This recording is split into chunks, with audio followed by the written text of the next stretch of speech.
El invierno en la frontera no pedía permiso. Se metía por las costuras, mordía orejas y dedos, y dejaba a los hombres con la mirada más vieja que su edad.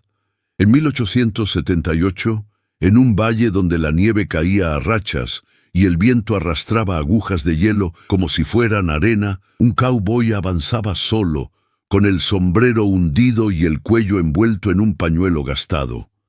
Se llamaba Elías Mercer. No era de los que hablaban con cualquiera. No porque fuera orgulloso, sino porque en el oeste las palabras se convertían en promesas sin querer. Elías había aprendido a ser discreto, paso firme, ojos atentos y el hábito de dormir siempre con el rifle a un brazo de distancia. Venía del norte, con la intención de cruzar el valle antes de que la noche lo atrapara por completo. Llevaba un caballo tordo, cansado pero resistente, y una alforja con lo justo: café, tabaco, una manta, municiones contadas. No buscaba pelea. Buscaba llegar al pueblo más cercano, Dry Creek, antes de que el hielo le cerrara el camino. El silencio era tan espeso que Elías escuchaba el crujido de la nieve bajo las herraduras como si fuera madera rompiéndose. Entonces oyó los gritos. No eran gritos de hombre borracho ni de pelea de salón. Eran gritos cortos, ahogados, como si el aire no alcanzara. Venían de la maleza, del borde de un bosque ralo donde los pinos parecían lanzas negras contra el cielo. Elías tiró de las riendas, con el cuerpo tenso. En la frontera los gritos eran un aviso. O estabas a punto de morir tú, o estabas a punto de meter la nariz donde no debías. El caballo resopló, inquieto, como si el animal supiera antes que el hombre. Elías se bajó despacio, dejando el caballo a cubierto tras una roca baja. Sacó el rifle y avanzó a pie, con pasos que no rompieran ramas. La noche caía rápido. La luz se volvía azul, fría, y el valle parecía más grande que el mundo. Se acercó al origen del ruido y lo vio. Una joven apache, sola, con el cabello negro desordenado y la ropa rasgada por espinas, retrocedía con una navaja en una mano y una piedra en la otra. Tenía la cara manchada de sangre, no toda suya, y respiraba como quien pelea contra el agua. A su alrededor, lobos, no dos, no tres. Una jauría hambrienta, flaca por el invierno, con ojos amarillos y costillas marcadas. Rodeaban en semicírculo, cortándole las salidas. Uno se lanzó, y la joven le clavó la navaja en el hocico. El lobo chilló y retrocedió, pero otro ocupó su lugar. No era una escena de cuentos, era hambre contra carne. Elías sintió el estómago endurecerse, podía darse vuelta, podía irse. Un hombre solo en invierno no juega a ser héroe, pero algo en la mirada de la joven, un desafío desesperado, una furia que no se rendía, le clavó los pies al suelo. Se llevó el rifle al hombro. El primer disparo sonó seco y el eco rebotó entre árboles. Un lobo cayó, rodando sobre la nieve. El segundo disparo espantó al resto un instante, lo suficiente para que la joven ganara un paso. Pero los lobos no se fueron del todo, se movieron como sombras, probando, midiendo, buscando el ángulo. Elías avanzó, disparando con cuidado sin desperdiciar munición. Cada bala era una decisión. Con el frío, recargar era lento. Y con la noche encima, el miedo se multiplicaba. Uno de los lobos saltó hacia Elías. El cowboy giró y lo golpeó con la culata del rifle. El animal chocó contra la nieve, pero no se rindió. Volvió con los dientes al aire. Elías escuchó su propio corazón, fuerte, como tambor. La joven apache aprovechó el instante, se lanzó hacia el lobo y le hundió la navaja en el costado. El animal se retorció y cayó, sangrando oscuro sobre nieve blanca. El resto dudó. No por compasión, por cálculo. Elías disparó una última vez, cerca del suelo, levantando nieve en la cara del lobo más cercano. Eso terminó de quebrar el ánimo de la jauría. Los animales se retiraron, gruñendo, perdiéndose entre sombras, con esa promesa silenciosa de que el hambre no olvida. El silencio volvió de golpe. Solo quedaba el viento, el vapor de la respiración y un olor metálico, sangre mezclada con frío. Elías bajó el rifle lentamente. Se giró hacia la joven. Ella estaba de pie, temblando, pero no caía. Sus ojos se clavaron en él con una intensidad extraña. No parecía agradecida, parecía Elías segura. Notó el colgante en su cuello, un pedazo de cuero envejecido con un símbolo marcado, oscuro, como quemadura. Un símbolo que él no conocía, pero que le dio mala espina. En el oeste, los símbolos suelen significar pertenencia, alianza o amenaza. ¿Estás herida?, preguntó Elías en español tosco por costumbre de frontera. Ella respiró hondo. Sus labios estaban partidos por el frío. No morí, dijo, y sonó más a sentencia que a alivio. Elías se acercó con cuidado, sin bajar del todo la guardia. No quiero problemas, dijo. Solo te saqué de ahí. La joven lo miró un segundo largo, y entonces, con voz baja y firme, como quien cierra un trato viejo, «Ahora eres mío». Elías se quedó inmóvil. El aire pareció endurecerse entre ellos. «¿Qué?», alcanzó a decir. Ella dio un paso hacia él, tambaleando apenas. Sus ojos no estaban perdidos por fiebre. Estaban claros, demasiado claros. «Me salvaste la vida», dijo. «Y en mi mundo, eso no se paga con palabras». Elías sintió un escalofrío que no era solo del invierno. En el oeste, un rescate podía ser un acto de humanidad, pero también podía ser el primer eslabón de una cadena. Elías logró llevarla hasta donde estaba su caballo. El animal se inquietó al verla, olfateando sangre y miedo. Elías le habló bajo, calmándolo, mientras la joven se apoyaba en una roca, respirando con esfuerzo.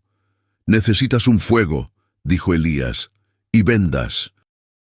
«Si sigues sangrando», ella lo interrumpió con un gesto, «mi sangre no es tu preocupación».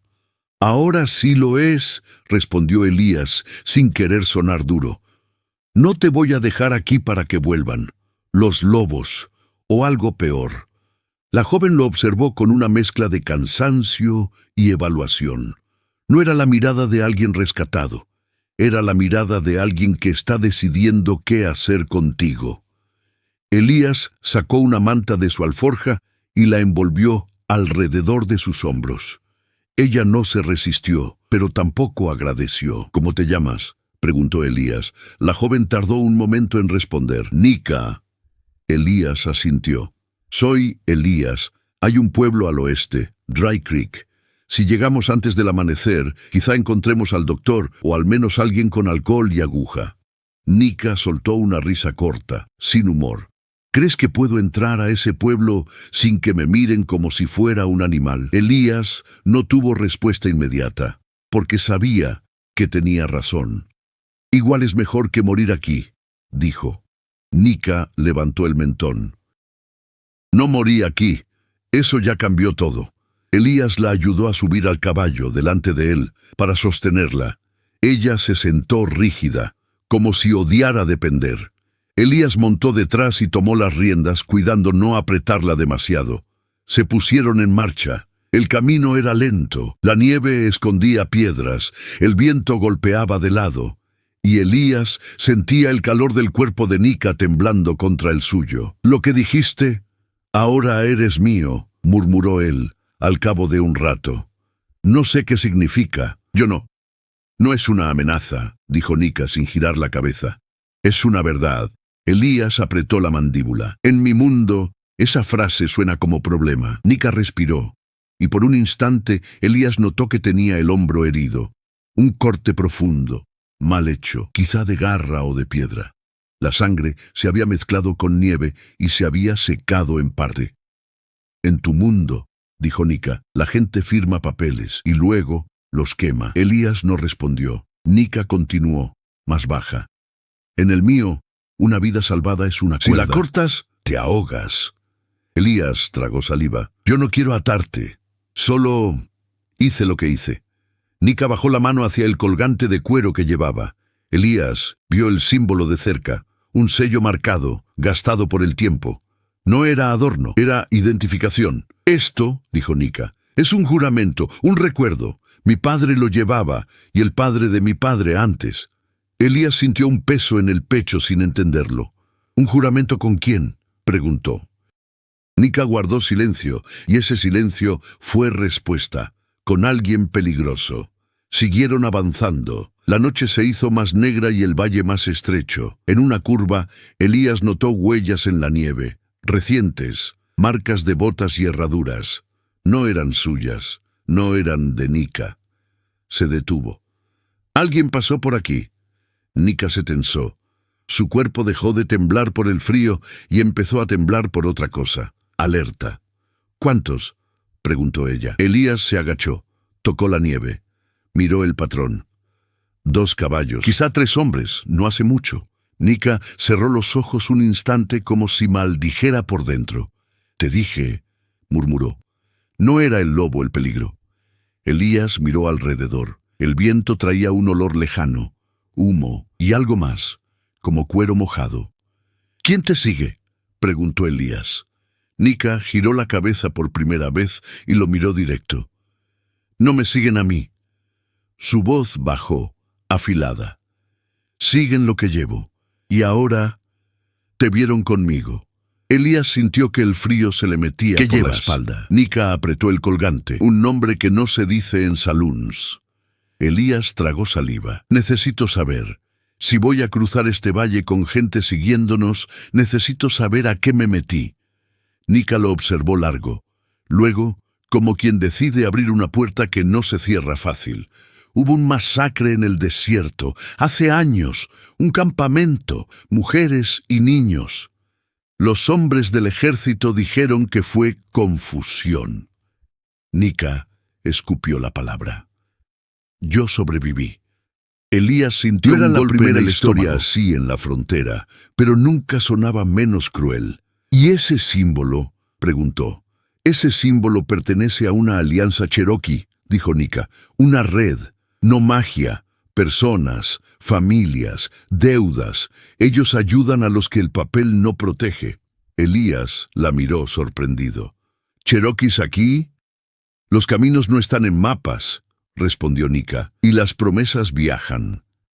Elías pensó en Dry Creek, en el saloon, en gente preguntando de más, en un sheriff que quizá no veía antes de hablar. ¿Y por qué eres mío?, preguntó insistiendo. Nika apretó la mandíbula. Porque si te salvo la vida, tú te vuelves mío. Y si tú me salvaste la vida, ahora yo tengo que pagarte. Lo miró. Pero pagarte no significa soltarte. Elías sintió un nudo. Eso no tiene sentido. Nika se apoyó en él, cansada, y dijo algo que sonó a sentencia antigua. En el oeste, lo que tiene sentido llega tarde. Lo que llega temprano es el precio. Siguieron cabalgando.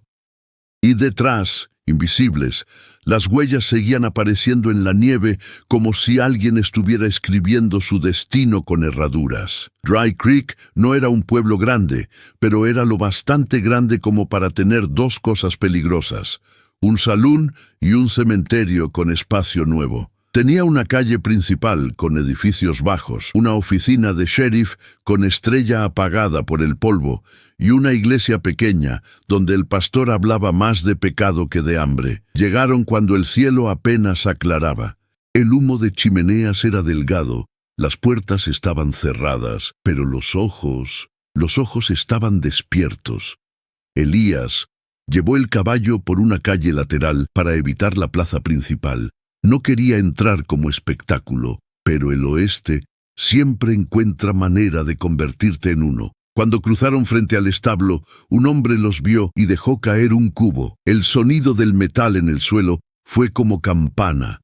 Elías apretó las riendas. Baja la cabeza, susurró a Nika. Nika no lo hizo. Levantó el mentón, aunque el dolor le cruzó la cara. Elías entendió entonces que esa mujer había sobrevivido a cosas que él ni quería imaginar, y que el orgullo, para ella, no era vanidad, era armadura. Encontró al doctor del pueblo, un tipo mayor con manos temblorosas llamado Dr. Halsey. Elías golpeó la puerta con insistencia. Tras un minuto de maldiciones, el doctor abrió. —¿Qué demonios? —empezó, y luego vio a Nika. —¡Oh! Elías sostuvo la mirada del médico. —Está herida. Necesita limpieza y puntos. Pago. El doctor miró alrededor nervioso, como si temiera que el pueblo lo viera haciendo caridad equivocada. —Pásenla rápido —murmuró. Dentro, el olor a alcohol y medicinas viejas era fuerte. El doctor trabajó sin hablar mucho. Elías se quedó cerca de la puerta, con el rifle apoyado contra la pared, atento a cualquier ruido. Nika apretó los dientes cuando le cosieron el hombro. No gritó. Solo sudó frío y respiró fuerte. —¿Quién te hizo esto? —preguntó el doctor intentando ser casual. Nika lo miró con un hielo que lo hizo callar. Cuando terminaron, el doctor le dio a Elías una botella de alcohol y un paquete de vendas. —No se queden en el pueblo —dijo bajo—. Ya los vieron. Elías lo sabía. Al salir, el sol ya estaba asomando, y con la luz, la gente se permitía ser cruel. En la esquina del salón, 3 hombres estaban parados. No eran vaqueros. Eran cazadores de recompensa. Ropa buena, armas limpias, mirada de perros que olfatean billetes. El que estaba al centro tenía una cicatriz en la mejilla y ojos de vidrio. Se llamaba Grant Larkin. Elías lo había visto una vez, en otro pueblo, llevando un hombre esposado como si fuera una vaca al mercado. Larkin sonrió al verlos. —Mira nada más —dijo suave—, un cowboy caritativo. Elías no respondió. Solo siguió caminando, intentando pasar. Larkin se movió, cortándole el paso. No todos los días se ve un apache entrando al pueblo con un hombre blanco detrás, como si fueran familia. Nika se quedó quieta, mirando a Larkin sin parpadear. Elías sintió su tensión. —No es asunto tuyo —dijo Elías, firme. Larkin sonrió más. —En esta línea de trabajo todo es asunto mío. Su mirada bajó al colgante de Nika. Bonito cuero. Bonito símbolo. Elías sintió un latigazo de alarma. Nika apretó el colgante con la mano. Larkin dio un paso más cerca. He oído historias de un símbolo así. Dicen que aparece cerca de gente que desaparece. Levantó la vista. Y dicen que quien lo porta trae problemas. Elías no se movió, pero su mano se acercó a su arma, sin hacer un gesto demasiado obvio. —Aléjate —dijo. Larkin levantó las manos fingiendo calma. —Tranquilo, cowboy. Solo converso. Miró a sus hombres. ¿No es cierto que en el desierto hubo un incidente, un campamento y luego un silencio? Nika se tensó como cuerda. Elías dio un paso lateral, poniéndose ligeramente delante de ella. —No sé de qué hablas. Larkin soltó una risa corta. —Claro que no. Tú solo rescatas damas en apuros. Elías sostuvo su mirada sin pestañear, y en esa distancia entendió algo. Esos hombres no estaban improvisando. Habían oído de Nika, de su colgante, de su historia, y ahora, con ella en el pueblo, tenían confirmación. —Te doy un consejo —dijo Larkin, bajando la voz—. No te ates a alguien que ya está marcada.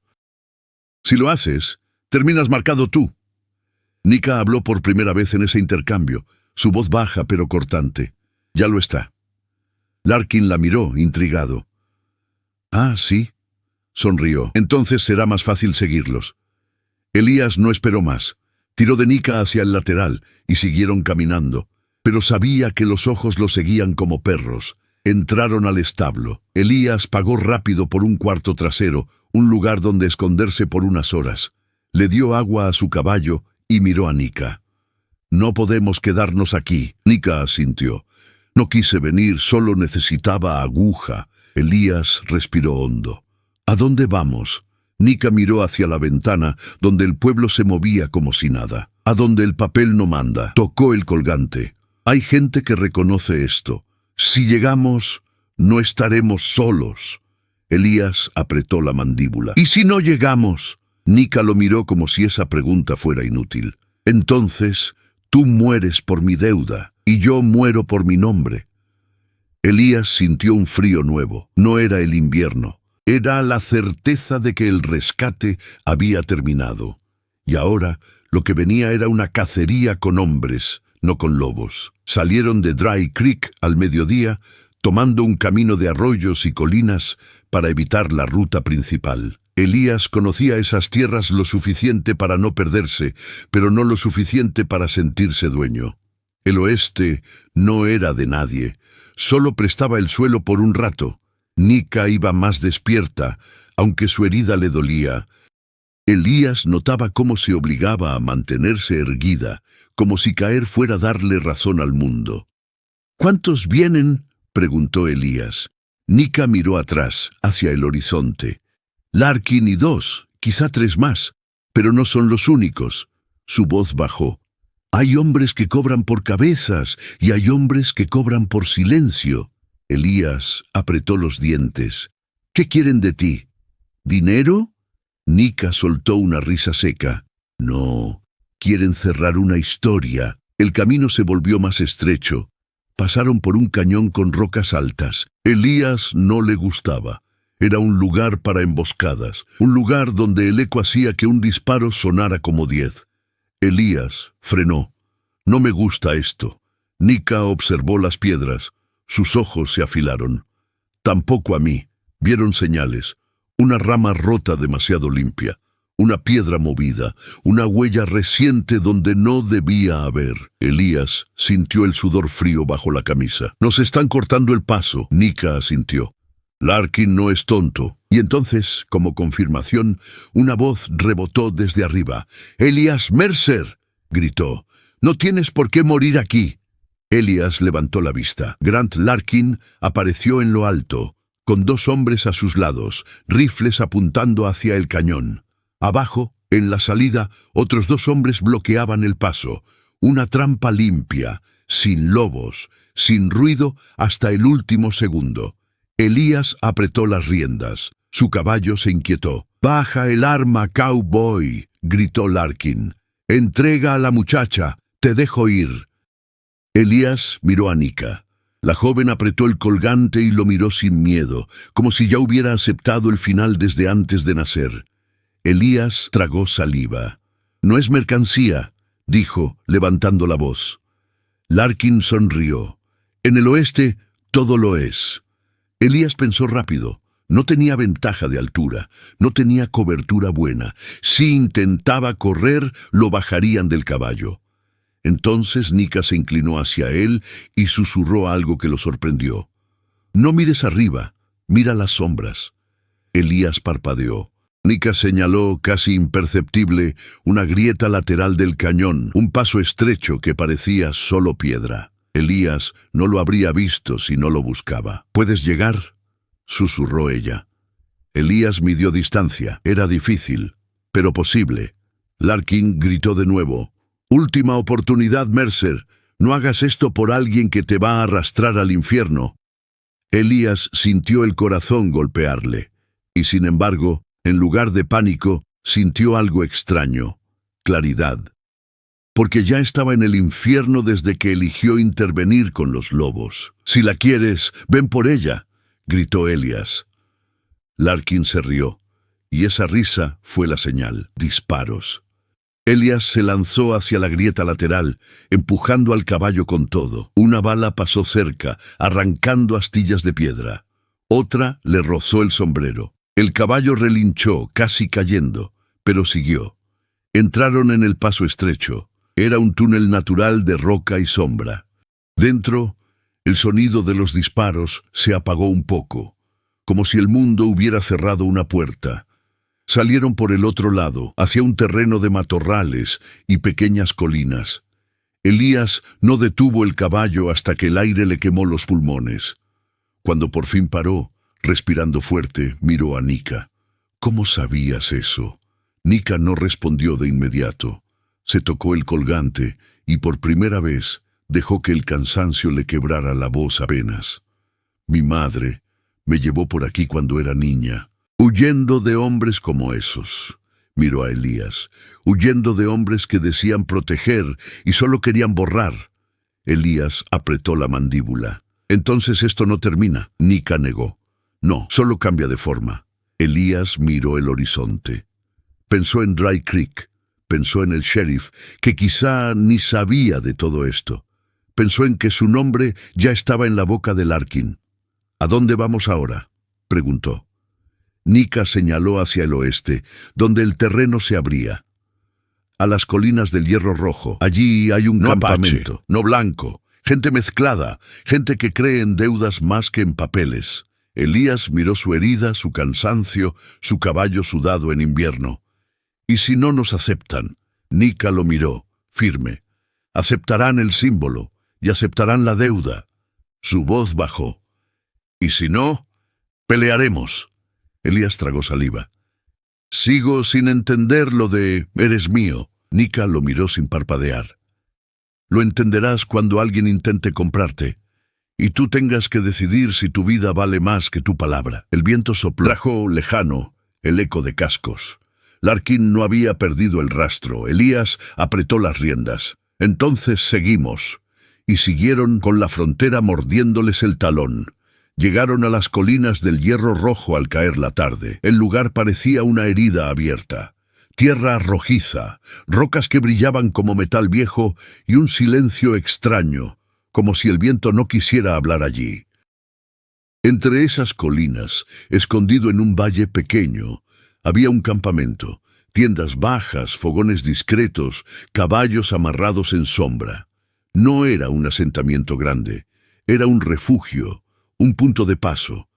Los hombres que lo habitaban no eran soldados ni bandidos. Eran lo que la frontera producía cuando la ley fallaba. Viudas, mestizos, nativos desplazados, granjeros armados, comerciantes cansados. Gente que había aprendido a sobrevivir sin esperar permiso. Cuando Elías y Nika se acercaron, dos vigías los apuntaron con rifles. «¡Alto!», gritó uno. Nika levantó el colgante. «Traigo símbolo», dijo. Los vigías se miraron. Uno de ellos bajó el arma un poco. «¿De dónde lo sacaste?». Nika lo sostuvo alto, como bandera. «De mi padre. Y de una promesa». Un hombre mayor salió de una tienda. Pelo gris, rostro curtido, ojos que habían visto más entierros que nacimientos. Se llamaba Tomás Leary, aunque en otros lugares lo llamaban el juez sin tribunal, porque resolvía disputas sin papeles y a veces sin misericordia. Tomás miró el colgante y su expresión cambió. «Ese sello», murmuró. No lo veía desde hace años. Elías sintió un peso nuevo en el pecho. Aquello era real, no era delirio de una herida. Tomás miró a Elías. «¿Y tú?», preguntó. «¿Qué haces con ella?». Elías tragó saliva. «La salvé de lobos». Tomás lo observó un segundo largo. «Nadie salva gratis en este territorio», miró a Nika. «Ya lo reclamaste». Nika asintió sin titubear. «Sí», Elías frunció el ceño. «¿Reclamado?». Tomás habló como quien explica una regla vieja a un niño nuevo. «En la red de promesas, salvar una vida te ata, a veces como protector, a veces como deuda, a veces como familia». Miró el colgante. Ese símbolo existió porque el papel no protegía a nadie. La gente se protegía entre sí. Y si alguien rompía el pacto, desaparecía del mapa, no por magia, por consecuencias. Elías sintió la piel erizarse. «Yo no firmé nada». Tomás sonrió sin humor. «Firmaste con pólvora cuando disparaste a los lobos». Miró hacia el horizonte. «Y esos hombres que te siguen vienen por ese pacto». Como si el mundo lo confirmara, un disparo sonó a lo lejos. Luego otro. Los vigías se movieron, tensos. «¡Se acercan!», gritó alguien. Larkin apareció en la entrada del valle con sus hombres, ahora más, 5, quizá 6. Traían rifles y traían esa seguridad de quien cree que ya ganó. «¡Entreguen a la muchacha!», gritó Larkin. «No es asunto de ustedes». Tomás caminó hacia adelante, tranquilo, como si el frío no existiera. «Aquí todo es asunto nuestro», dijo. Larkin lo reconoció y su sonrisa se tensó. «Leary», murmuró, «deberías estar muerto». Tomás no se ofendió. «Lo intentaron. Elías sintió el campamento moverse a su alrededor. No era un ejército, pero era gente que no se dejaba pisotear fácil. Larkin miró a Elías. Mercer, te doy una salida. Entrégala y te dejo ir. Señaló con el mentón. ¿Quieres morir por promesas ajenas? Elías miró a Nika. Ella lo observaba sin suplicar, sin lágrimas, solo con una verdad dura. Elías entendió entonces lo que ella había dicho desde el principio. Pagar no significa soltarte. Porque si él la soltaba, no era solo traición a ella. Era traición a lo que él mismo había elegido cuando disparó por alguien desconocido. No, dijo Elías, y su voz salió firme. Larkin suspiró, como si lamentara una mala inversión. Entonces muere. El tiroteo estalló. No fue una batalla limpia. Fue polvo rojo, humo, gritos cortos. Elías disparó desde detrás de una roca cuidando munición, apuntando a piernas y hombros cuando podía. Tomás y los vigías manejaban el terreno como si lo hubieran dibujado. Nika, pese a la herida, se movía con rapidez, usando la sombra y una navaja, cubriendo a Elías cuando él recargaba.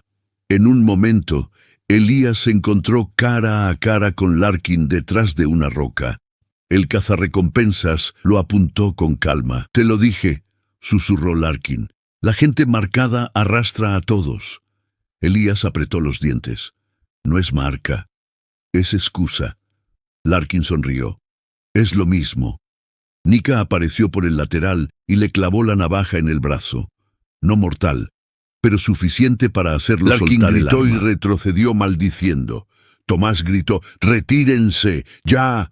Los hombres de Larkin, viendo que el campamento no era presa fácil y que su líder sangraba, comenzaron a retroceder.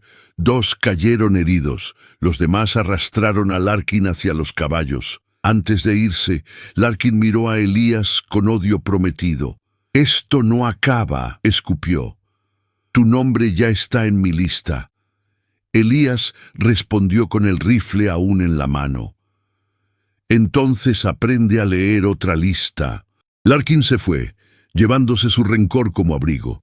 El campamento quedó en silencio, con humo flotando y el olor agrio de pólvora. Elías se sentó por un segundo, temblando. No solo por el frío, por la realización. Nika se acercó y se quedó frente a él.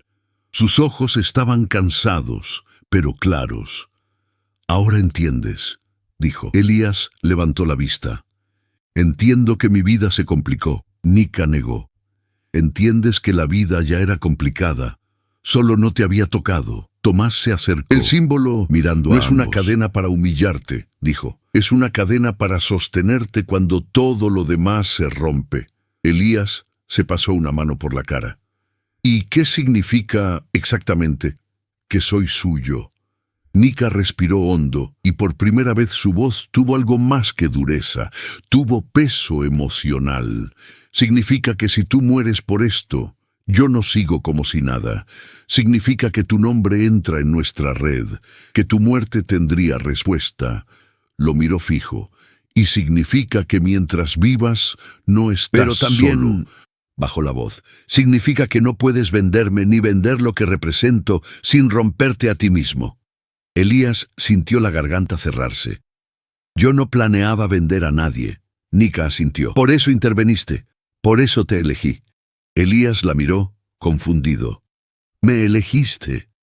«Yo solo escuché gritos». Nika sostuvo el colgante. «Los lobos no estaban ahí por casualidad». Su mirada se endureció. «Me empujaron hacia el valle. Me dejaron para que muriera. O para que alguien me recogiera. Y tú apareciste». Pausa. «Los hombres que me buscan sabían que un rescate crea historias, y las historias atraen gente». Elías sintió un frío más profundo que el invierno. «Entonces, todo esto fue una trampa». Nika negó, lenta. «Fue una cacería. Pero tú...» Lo miró. «Tú elegiste no ser solo herramienta». Tomás observó a Elías. «Ahora tienes que decidir qué clase de hombre eres cuando el oeste te ofrece una salida fácil». Elías miró hacia la entrada del valle, donde las huellas de Larkin se perdían. La salida fácil era huir, cambiar de nombre, irse al norte. pero en su pecho había algo distinto, no orgullo, sino responsabilidad, como si ese disparo contra los lobos hubiera sido el primer acto de una vida que ya no le permitía mirar hacia otro lado. Elías se levantó despacio. «¿Qué sigue?», preguntó. Nika se acercó un paso. «Te llevan a un lugar donde el símbolo importa, donde los hombres como Larkin no pueden mentir sin pagar», lo miró. «Y tú decides si caminas conmigo por obligación o por convicción». Elías respiró y asintió. «Convicción», dijo, sorprendiéndose de su propia voz. Nika no sonrió, pero su mirada se suavizó apenas. «Entonces, ahora sí entiendes el precio». El viento recorrió las colinas del Hierro Rojo. No trajo lobos, no trajo gritos, solo trajo esa verdad vieja que el oeste repetía sin cansarse.